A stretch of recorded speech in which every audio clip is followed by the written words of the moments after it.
This is Learn the Burner. I'm Garrett, And this Neville. and today we're talking about Godzilla Part 5. I think it's 5. Part five. Is it What do you 5? mean? Pretty sure it's Part 5. Where are you getting this information from? It's, it's either Part 5 or Part circa 45. 1999, like, Chapter 3. Okay, so we're talking about 1995's Godzilla versus Destroyer. Okay, also known as Godzilla versus Destroyer. Okay. Damn, Destroyer looks scary. Whoa! Oh man, he does look scary. That looks scary enough to scare somebody, like a kid. Mm. Man, Can he's like even a scare somebody, too, he's so scary he could like scare somebody. or something. He's a big beefy dragon with like horns coming out of like all kinds of spots on his head. He's got horns coming out of his legs. He's got toenails on top of toenails. He's got ew, it's just ugly. This is the original battle axe head I designed. Yeah, I guess so. He looks like the Diablo 3 dude on the cover. Or even Diablo. Nah, Diablo 3. I only played the You're third right. one. It's the same Diablo. I've only played the third one. I don't know. Well, I can only try to help you so much. Okay. In 1996, following the death of Space Godzilla, Miki, hey, that's the psychic chick. Miki of the United Nations Godzilla Countermeasures Center, UNGCC, travels to Birth Island to check on Godzilla and his adopted son, Little Godzilla. Adopted son. Wait, yeah, he's adopted. I thought it was like his egg. So there's a lady Godzilla out there. I guess so. That raises a lot of questions now. So there's a giant universe of Godzillas out there we don't even know. Wow. And if you look at Godzilla Jr.'s page, his family is Godzilla and then in parentheses, adoptive father. So it really is his adopted. Well, where do you think all these Godzillas are coming from? Or where do you think they live? Um, I have no clue. Where do you think? Earth Island. I don't know. Fucking Godzilla Island. Oh, it's probably a place. There's probably no Godzillas there. Well, It's it's got probably to be underwater. it's probably nothing but um, should, could, three-headed dragon dudes. My God. There's a Ghidorah Junior Junior, the third Junior. Okay. Not long afterwards, Godzilla reappears in Hong Kong, his body covered in glowing lava-like rashes. The Japanese Defense Force hires college student Yamane, the grandson of Dr. Yamane, to work at the center and in an attempt to unravel the mystery of Godzilla's condition. Yamane suspects that Godzilla's heart, which acts as a nuclear reactor, is undergoing a nuclear meltdown as a result of Godzilla's absorbing the energy releasing from a uranium deposit on Birth Island has been triggered by a volcanic eruption. Oh, of course. Oh, Silliness. so basically Godzilla has like these weird rashes all over him, and this doctor's like, it's because of too much radiation. Okay. He was he was born in the dark. Um, I don't understand how radiation could kill the atomic breath wielding dinosaur. Yeah, it seems like radiation only makes it stronger. It can absorb lightning and volcanoes and Yeah. Um, everything else. Yamane theorizes that when Godzilla's temperature reaches 12,000 degrees Celsius, he will explode with a force approximately 1,000 times greater than all the nuclear weapons put together, a burst of power unseen since time began.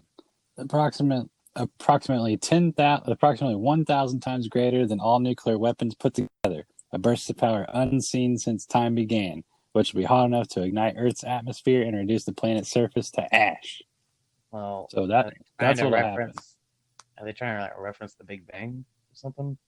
Like how that Um, vaporized the Earth? I'm I guess. I mean, I'm sure those numbers didn't come from nowhere.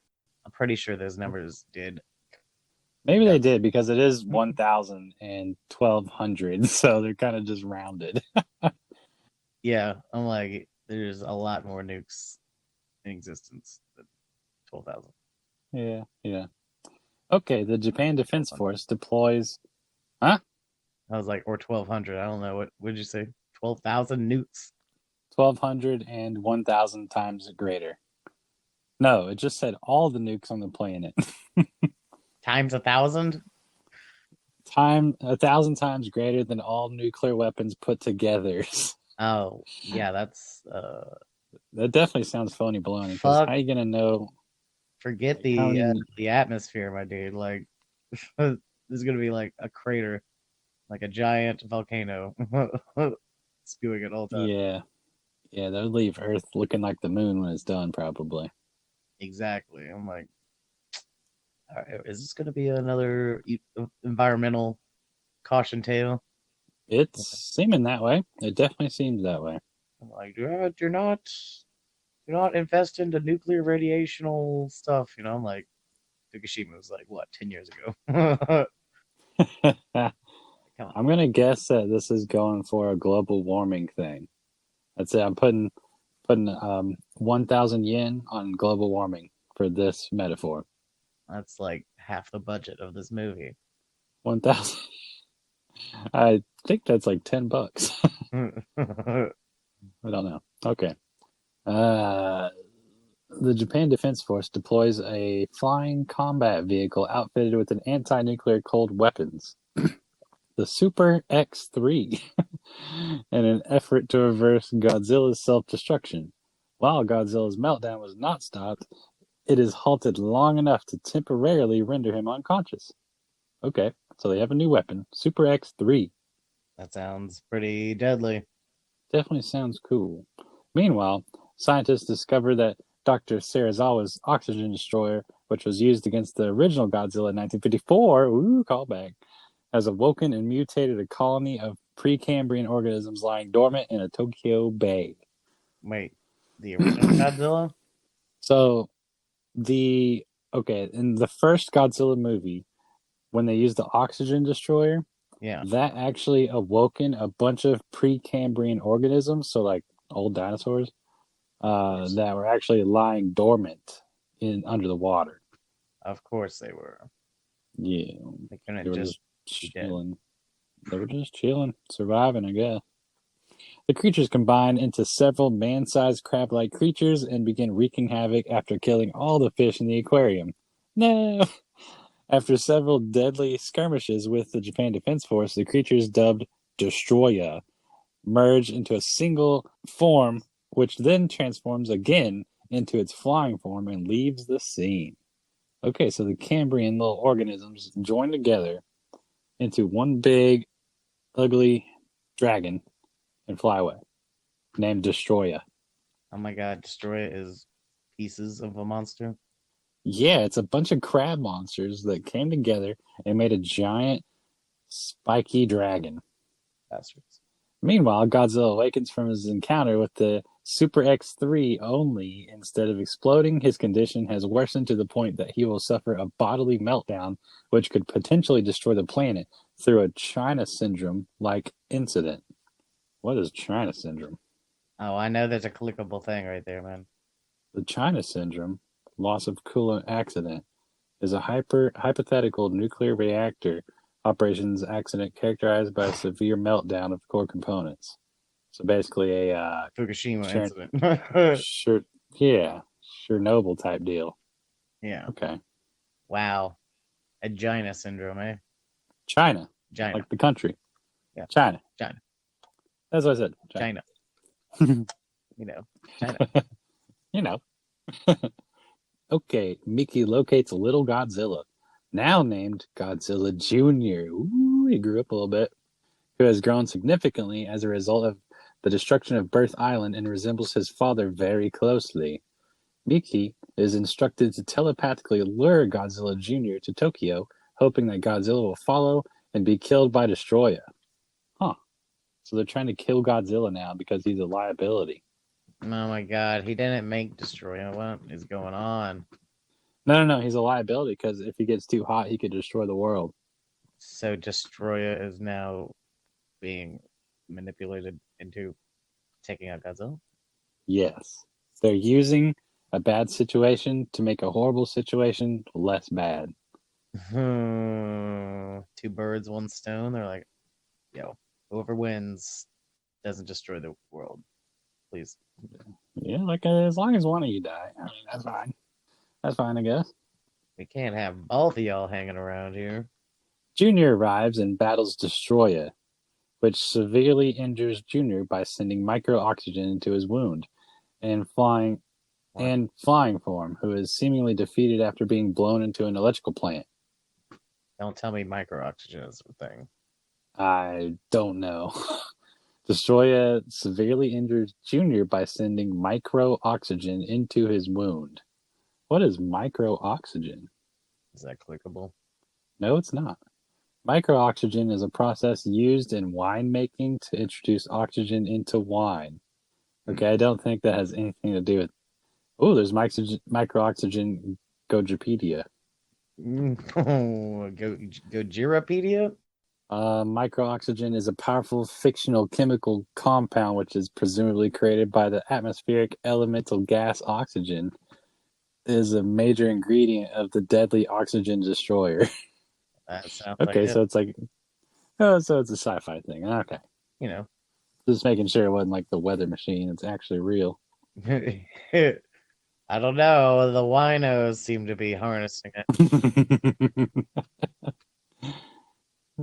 Godzilla arrives at the airport and reunites with his son. Oh, Oh, that sounds like a movie moment where they're like at an airport. It's kind of funny, but son. Roger. Well, yeah. I guess I have to imagine that because this movie is too good to actually watch. Yeah, Alright. I can dig it. Only for the electrical plant Destroya was defeated at to suddenly explode, revealing Destroyer's final perfect form, which was created after the aggregate absorbed Junior's DNA during the previous fight. Okay, so his perfect form is what we saw that looks like Diablo 3. Okay, Mhm. which is like part Godzilla Jr., part crab monster, I It guess. just looks like Diablo 1. And then at the end, it's Diablo 3 mode, as far as the eye can see. I gotta look it up now. Does he look the same in Diablo 1 and 3? Yeah, relatively. Well, what about Diablo 2? Completely different guy. He's not even in the not even in the game. There isn't even, there's not even a Diablo 2. Busted. Okay. Oh man, where was that? I'm at the airport. Oh, okay. Destroya became his perfect form, which is half Godzilla Jr., half crab Oh my god. um, that flies. So before Godzilla can fight Destroya, Destroya kills Junior by dropping him from a great height onto the Coliseum and blasting him with his micro oxygen beam, leaving Miki and Godzilla devastated over Junior's death. Junior! Oh no, they just met at the airport again. I He was hardly on a knew long you. trip.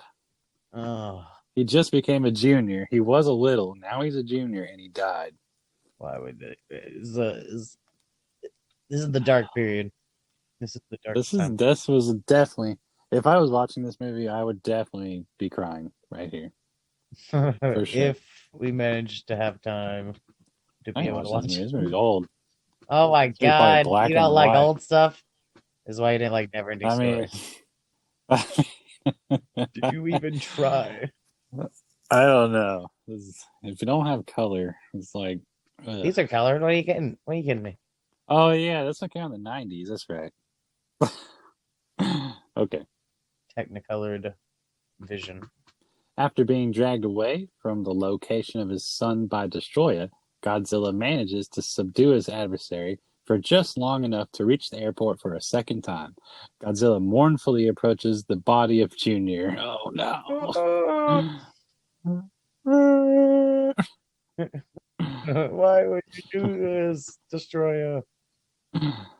Godzilla tries to revive Godzilla Jr. Oh, No. oh God. No. Ugh. His radiation briefly succeeds in bringing Junior back to life, but only Briefly. for a few Oh seconds. no. And Junior dies again. Ah, No. this time at Godzilla's feet. Oh no. This is sad. Just Enraged and bereaved. What? Destroyer. I hardly knew you. Destroyer. Hardly knew her. Shabbat.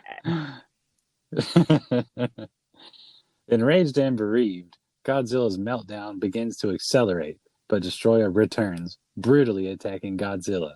In the ensuing battle, which rages across the airport and neighboring areas of Tokyo, Godzilla's meltdown grants him access to an extremely powerful version of his spiral heat ray, the infinite heat ray. Ooh. Destroyer is severely wounded by Godzilla after he fires the beam through his shoulder and head frill. What? Realizing the odds are Oh, what? it was a spiral beam a thing? Did we hear about that? Yeah. Yeah, he's had for the last like 2 movies or so, he's had a spiral heat ray. Not the atomic ray, but a spiral heat ray. Completely different. No, atomic breath. Atomic breath was the original attack. And now you got spiral heat ray, which is another attack. And now you have the infinite heat ray, which is the newest attack. My God. Realizing the odds are against him, Destroyer tries to retreat, but the Japan Defense Force shreds Destroyer's wings after firing on him with a set of freezer tanks. Destroyer plummets to the superheated ground and is killed instantly, dissipating into a white mist. Godzilla, having avenged his son, slowly begins to die from the meltdown, but the Japan Defense Force is able to minimize the damage with the freeze weapons. While successful in preventing Earth's destruction, the Japan Defense Force is unable to prevent the massive nuclear fallout from rendering Tokyo uninhabitable while Mickey tearfully says goodbye to Godzilla.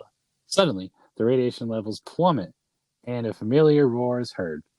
Godzilla Jr., having absorbed the energy from his father's death, has not only revived but grown into the new Godzilla.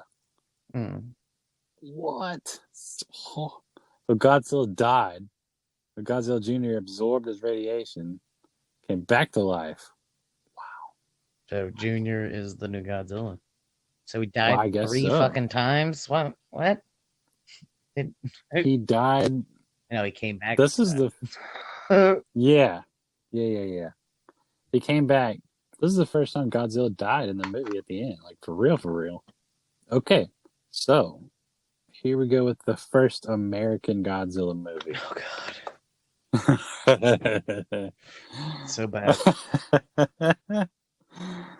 Okay. So, this is 1997 Godzilla Or Zilla, as Toho Productions likes to call it. with the tagline "Size does matter." Okay. I'll take their word on that. Okay, an iguana nest. Okay, so this is the 1990. What did I say? 87. 1998. 8. 1998 American Godzilla film with Matthew Broderick. Huge Taco Bell campaign with Huge, yeah. huge, I didn't even know about that. giant Taco Bell campaign. They knew this movie was going to stink. So they Here's the plot. An iguana nest is exposed to the fallout of a military nuclear test in French Polynesia in the South Pacific Ocean. A Japanese fishing vessel is suddenly attacked by an enormous creature, with only one seaman surviving. Traumatized, he is questioned by a mysterious Frenchman in a hospital regarding what he saw, to which he only replies, Gojira. Gojira. Gojira. It's probably the best Dr. part of Nick. the whole movie right there. Just that's it. That's it. Just wrap the movie up. Yeah. Wrap production. We got it. And cut. Exactly. Dr. Nick, a NRC scientist, is in the Chernobyl exclusion zone in Ukraine, researching the effects of radiation on wildlife, but is interrupted by the arrival of an official U.S. State Department. He is sent to Panama and Jamaica to study a trail of wreckage across land leading to the recovered Japanese fishing ship with massive claw marks on it. Nick identifies skin samples he discovered in the shipwreck as belonging to an unknown species. He dismisses the military's theory that the creature is a living dinosaur, instead deducing it is a mutant created by nuclear testing. Okay. Seems legit. He's like, no, no, no. You silly Billy, he's thinking it's a dinosaur. It's obviously a mutant created by nuclear testing. There's only one explanation for something like this: meddling. The creature travels to New York City, leaving a path of destruction in its wake. The city is evacuated before the U.S. military, on Nick's advice, lure the creature into revealing itself with a large pile of fish. They fail to kill it, however, and their fight with it causes further damage before it escapes. Nick collects a blood sample and, by performing a pregnancy test, discovers the creature reproduces asexually and is collecting food for its offspring. What Okay. what inspired him to even check and see if it was pregnant? Like, did he see Yeah, an egg, or that's just awfully. I don't know. very Pacific? Yeah, I feel like they should have gone in a completely different. No, no, no. Okay, let's finish.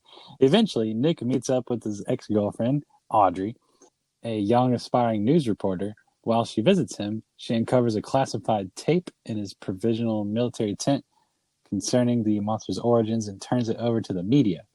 She hopes to have her report put on TV as to launch her career, but her boss, Charles, uses the tape in his broadcast declaring its own discovery and dubs the creature Godzilla. What a bastard! Can't believe he So stole the he, scoop. yeah, he was like, this is my tape. This is Godzilla. Do But you the think? classified information, Do you but think he saw the Asian guy give his thing? Was that that's part what I of was thinking. He must have, because why would he just come up with the name Godzilla out of nowhere? So he, Gojira? he must have heard the Asian guy say Gojira. Just like we did, and now we can only say that Yeah, he must have been watching the movie too. And simulcast. then Yeah. he, like, as it was happening in real life, and then that's the only explanation.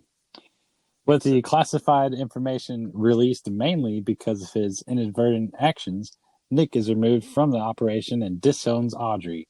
Before being kidnapped by Philippe, an insurance agent he met in Jamaica, revealing himself as an agent of the French Secret Service, Philippe explains he and his colleagues have been closely watching the events to cover up their country's role in the nuclear testing that created Godzilla. Suspecting a nest somewhere in the city, they cooperate with Nick. They cooperate with Nick to trace and destroy it. Meanwhile, Godzilla dives into the Hudson River to evade a second attempt by the military to kill it, where it is attacked by Navy submarines. After colliding with torpedoes, Godzilla sinks, believing to be dead by the authorities. Okay. I'm loving all these submarines. I love it. Just love it. I wish there was more underwater stuff in the Godzilla movies because it's crazy to see like a huge Godzilla swimming out in the ocean and there's like nothing around. I don't know. This is cool. All those like huge iguanas and monitors and what are they called? Komodo dragons. Those things are like notorious for swimming. Really? Oh yeah, I've never seen a swimming Komodo dragon. yeah. Those things will come swim after you. You run out in the water. Hmm. Yeah, I'm looking at it right now. No, thank you. All right. Nick and Philippe's strike team, followed by Audrey and her cameraman Victor, find the nest inside of Madison Square Garden with over 200 eggs. Of course, Before of the course, it's Madison Square Garden. Where else? Where else would it be? right under their noses this whole time. Somehow, this giant Godzilla laid 200 eggs And in like Madison Square Garden. No one noticed. overnight. So yeah, like you're telling me not one janitor decided to hang out, you know? In the city that never sleeps. Somehow. I bet if you go to Madison Square Garden anytime, any day, somebody will be there. But not There's definitely a concert there that night, too. yeah. For sure. WrestleMania. Yeah. Well, fuck. Before the French can succeed in destroying them, the eggs hatch, and thinking the humans to be food, the offspring attack. Silly offspring. Humans aren't food. Well, they have bones, I guess. I No, don't know what if to think you're about it. if you're a giant lizard dinosaur, humans qualify as food. Nick, the Seems cameraman, Audrey, and Philippe take refuge in the garden's broadcast booth and successfully send out a live news report to alert the military. A prompt response involving an airstrike is initiated as the four escape moments before Air Force jet bombs the arena. Okay. Audrey and Nick reconcile before the adult Godzilla, having survived, emerges from the garden's ruins. Enraged by the deaths of its young, it takes its full rage out on the floor, chasing them across Manhattan. What? Uh, After a taxi chase, they manage to trap Godzilla within the cables of the Brooklyn Bridge, allowing the returning Air Force jets to shoot it.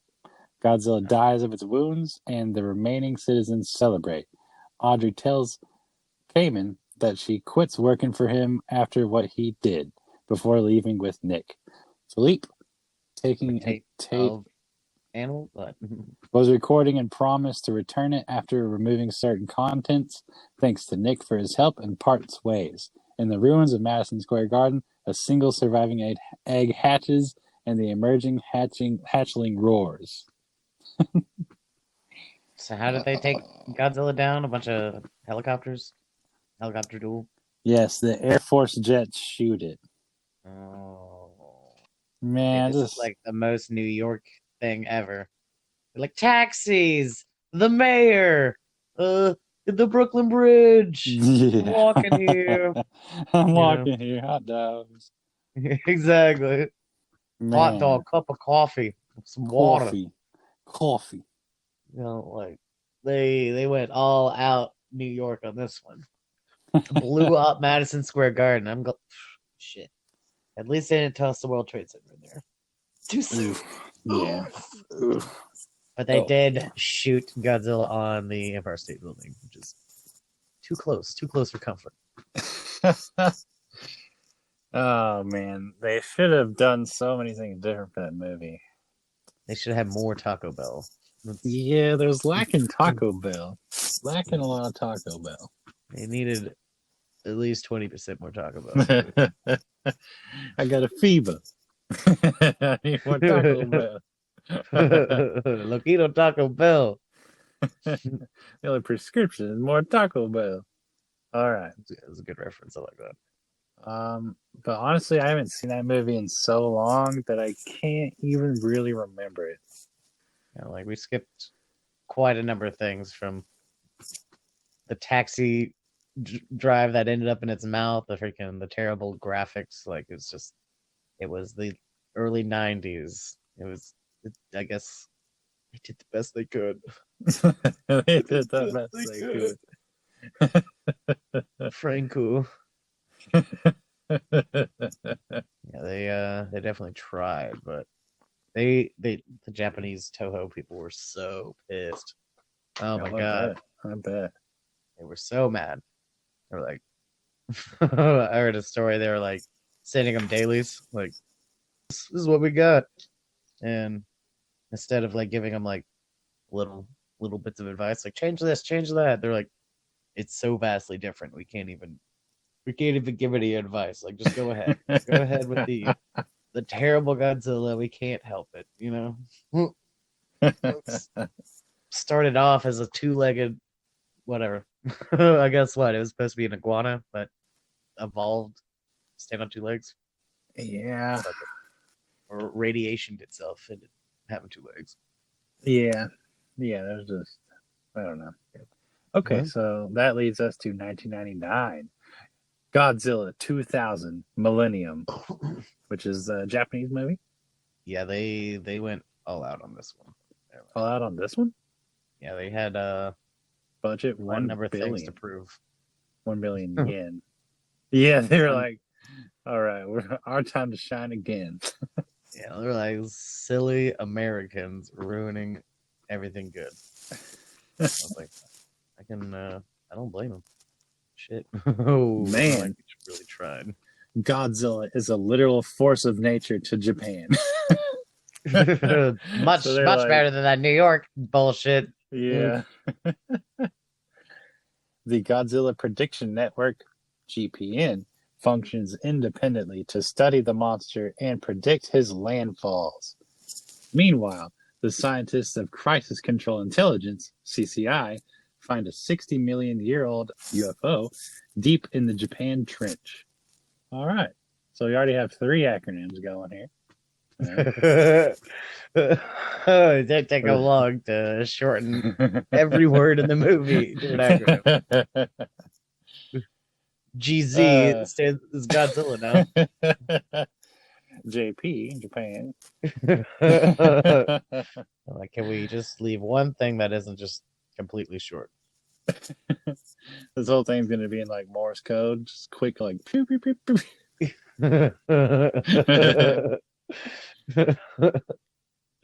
I love the emotional response to that problem. As CCI attempts to raise the UFO to study it, it takes off into the sky on its own. Godzilla arrives in a village and then battles the Japan Self Defense Force, now equipped with powerful full metal missiles. But the UFO appears, searching for genetic information that only Godzilla possesses. It fights Godzilla, driving the monster underwater and then lands to replenish its solar power. Okay. Did you know he was solar powered? No, the UFO Okay. lands. Oh god, I was like, did anybody know Godzilla was solar powered? Don't everybody No. raise your hand at the same time. That's kind of interesting that a UFO would be solar powered because, like, UFOs are in space. Shinoda, the founder of GPN, discovers the secret to Godzilla's regenerative properties, named Organizer G1 in the Japanese version, but Regenerator G1 in the North American release. It frees itself from the Japanese Defense Forces' attempts to contain it and heads for Shinjuku. After landing atop Tokyo Opera City Tower, it begins to drain all the files about Godzilla from Tokyo's master computers. As it begins to alter the oxygen content of the surrounding atmosphere, CCI attempts to destroy the UFO using explosive charges, but Shinoda, attempting to find out more about the aliens, is nearly caught in the blast. He survives and joins the rest of the cast on a nearby rooftop, watching the UFO.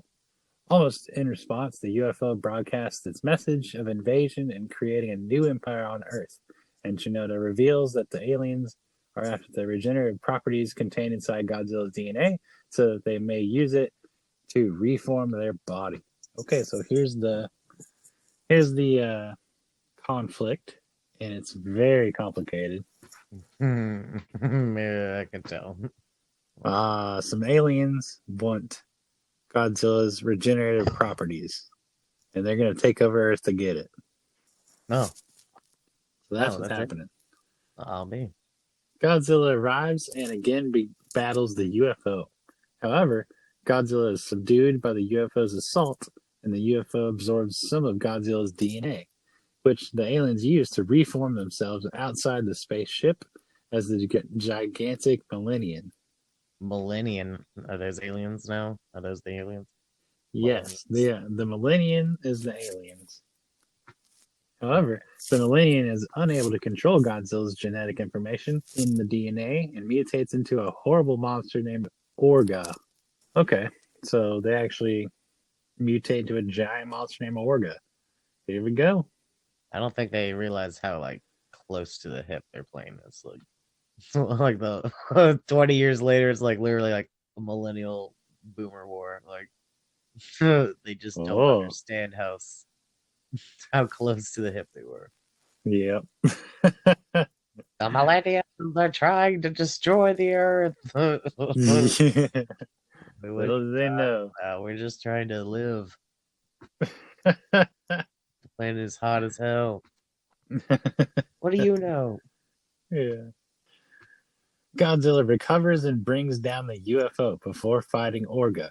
But Orga, having absorbed the regenerative properties of Godzilla's DNA, is highly resistant to injury.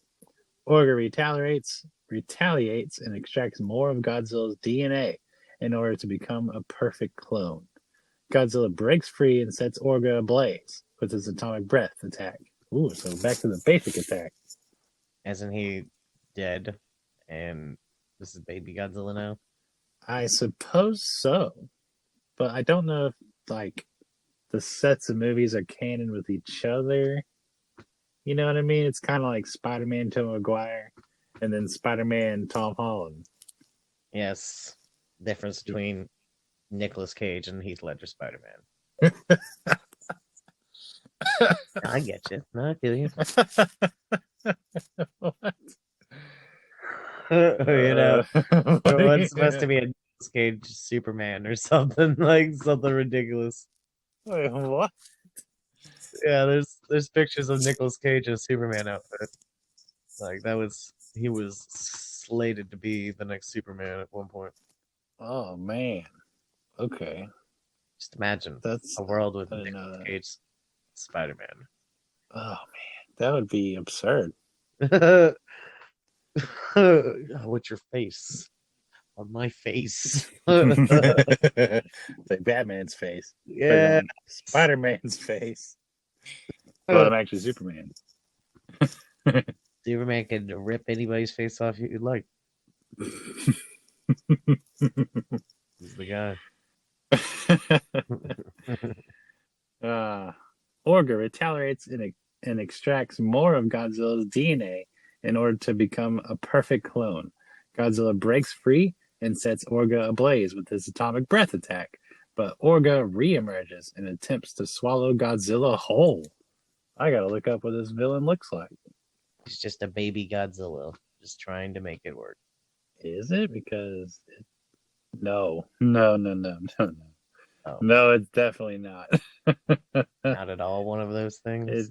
it it looks like ugh, I don't even. It's just a monster. Okay, imagine a crocodile, but it's standing on two legs, and it has a hunchback thing going on, and its mouth opens up like the size of its whole body, and its hands are like the size. The whole its hands are like 10 times bigger than they should be. That's What what it the looks like. fuck? So he's got like some webby hands. Yeah, it's got some big old hands. Damn. His father would be proud. Uh, as Orga begins to transform, Godzilla charges a nuclear pulse and unleashes it, vaporizing Orga's entire upper body and killing it. I'm Okay, wait, what? like, Thank you. is that a pay per view record right there? Like, what the fuck? And that's all Katagiri. she wrote. That's it. Katagiri, head of CCI, dies when Godzilla partially destroys the roof of the building where he, Shinoda, and the authorities were observing the battle.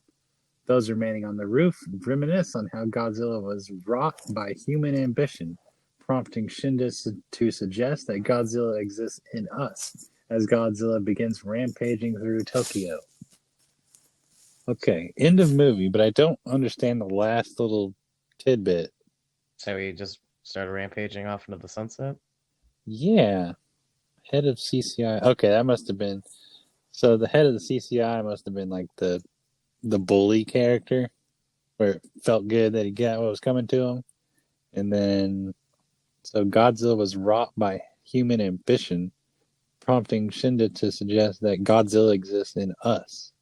Huh. Okay, so it's some Mm-mm-mm-mm. sort of reflective thing going on Some there. tutti frutti bullshit. I see. Yeah, something like that. Makes sense. Makes sense.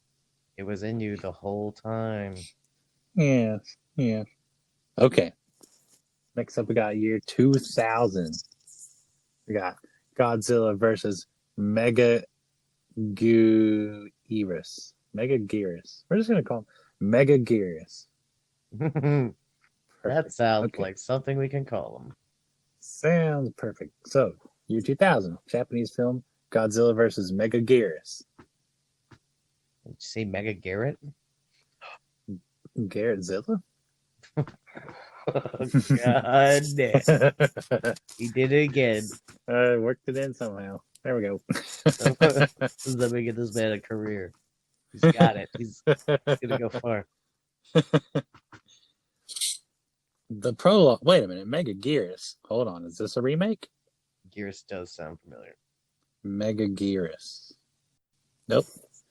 The prologue of the film acknowledges the events of the first Godzilla film, using the 1954 Godzilla monster rather than a successor Godzilla, while inventing its own timeline, explaining that the oxygen destroyer was never used here, and that the capital of Japan was moved from Tokyo to Osaka.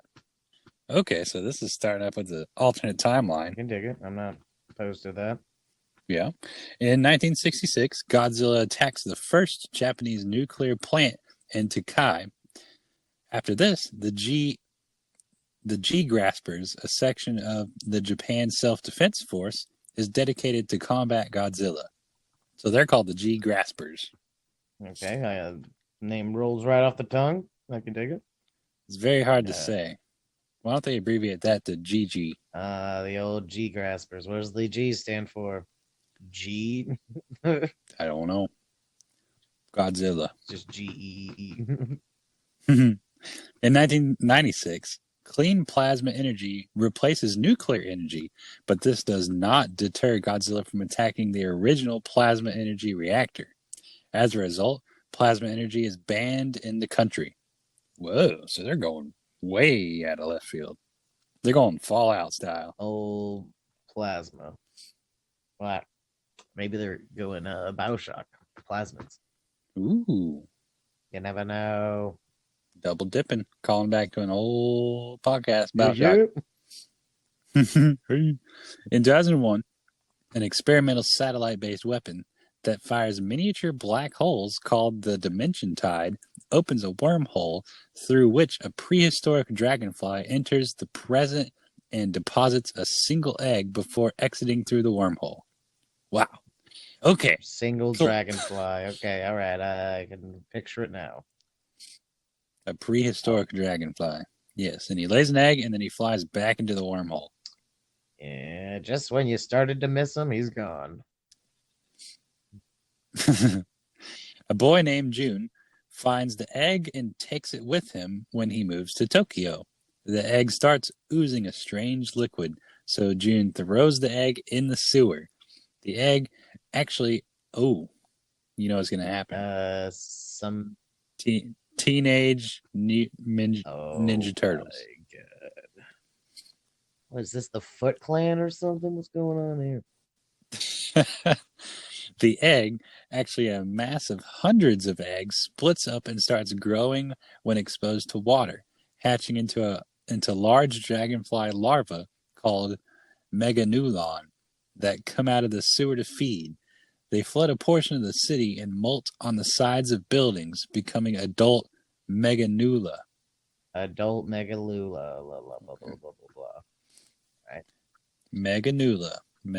Taking notes. Looking it up. Meganula. What does it look like? Meganula. Yep, it is a dragonfly-looking monster. Can't get more scary than a dragonfly. It's a terrifying thing on Earth. Certainly not. Meanwhile, Godzilla appears in search of a source of nuclear energy, despite the edict shutting down all such attractants after its 3 previous appearances. When Godzilla is fighting the G Graspers, who are assisted by rebellious scientist Kudo, the swarm of Meganula are attracted in turn to Godzilla's energy and attack it. Okay, so basically Godzilla's up on the scene. He's like, "Where's the radiation at?" People are like, "No, we don't do that no more." And then these dragonfly monsters are like, "What's up, Godzilla? You tasty." I see what's going on here. Little midnight snack. Midnight snack, except all day, every Forever day. snack. In between these. 11sies. Yes. I can dig it. Oh, it's 11sies? Second breakfast, 11sies. That's good. Now we're going to have to cover that During at some point. the course of the battle. Yeah. What? Lord of the Rings? Without a doubt. Okay. During the course of the battle, the Dimension Tide is launched, but Godzilla survives the attack. Okay, so the Dimension Tide shoots black holes, and somehow Godzilla survives the attack. Seems legit. Not gonna question that logic. Most of the Meganula are killed by both Godzilla and the Dimension Tide, but a few manage to drain off some of Godzilla's energy and return to the sewer. With the last of their strength, the Meganula inject Godzilla's energy into a huge sleeping larva that is a giant pulsating cocoon. I'm a nice guy. It molts and appears from the water as Megaguirus, the queen of the Meganula.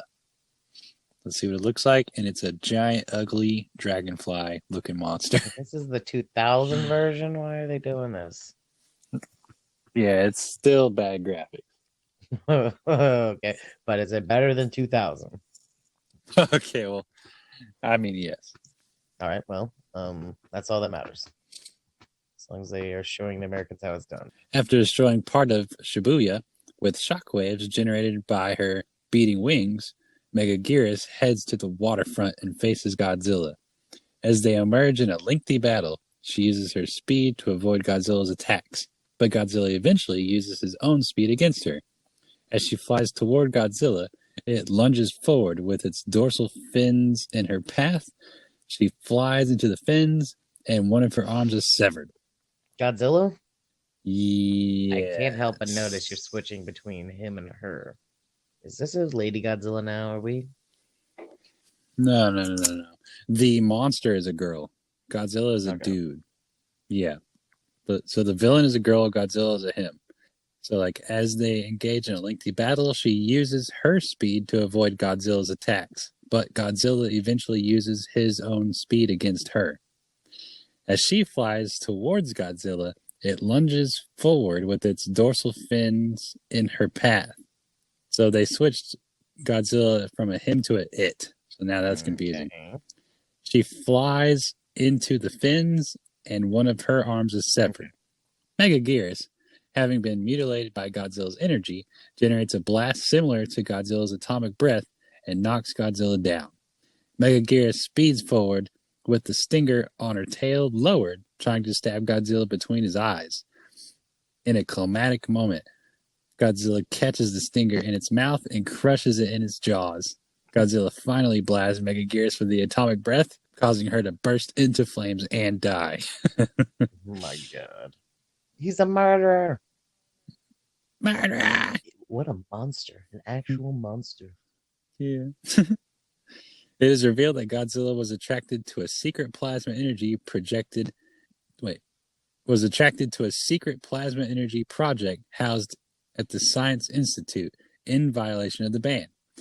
The G-Graspers continued their mission to destroy Godzilla, but with the Dimension Tide falling out of orbit, they are unable to get a lock on it. The vengeful Kikuro pilots a ship towards Godzilla, ejecting only at the last second. The Dimension Tide is able to lock on the ship and fires just before burning up on re-entry. Godzilla blasts at the approaching black hole with his atomic heat ray, but vanishes. In a postlude, however, the guy again enlists Kudo to investigate suspicious seismic activity. Then, in an after-credits scene at June's school, an earthquake happens and Godzilla's roar is heard again. End of movie. Hey, yeah. Okay, so that movie That's an understatement. was convoluted. Yep. A lot happened. A lot happened. That's an understatement. Okay. This is Learn the Burner. I'm Garrett. And this is Neville. And we'll see you later. Bye. Peace.